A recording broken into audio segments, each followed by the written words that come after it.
മാണി മാണി ആരാ?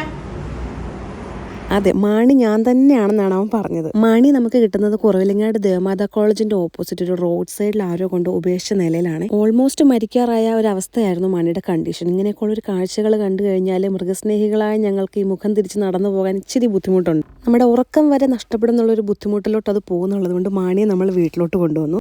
അവൻ വളരും തോറും അവൻ്റെ ഒരു ബുദ്ധി, സൗന്ദര്യം, പേഴ്സണാലിറ്റി ഇതെല്ലാം എല്ലാവരെയും അവൻ്റെ ഒരു ഫാനാക്കി മാറ്റി. ഇവൻ കുപ്പയിലെ മാണിക്കാണ് എന്ന് പറഞ്ഞിട്ടാണ് നമ്മൾ അവന് മാണിന്ന് പേര് പോലും ഇട്ടത്. മാണിക്ക് അങ്ങനെ വലിപ്പച്ചെറുപ്പമൊന്നുമില്ല. വീട്ടിലെ മറ്റു പൂച്ചകളുമായിട്ടൊക്കെ അവൻ പെട്ടെന്ന് തന്നെ കൂട്ടായി. കുഞ്ഞു പൂച്ചയുടെ കൂടെയും വലിയ പൂച്ചകളുടെ കൂടെ അവൻ കളിക്കും.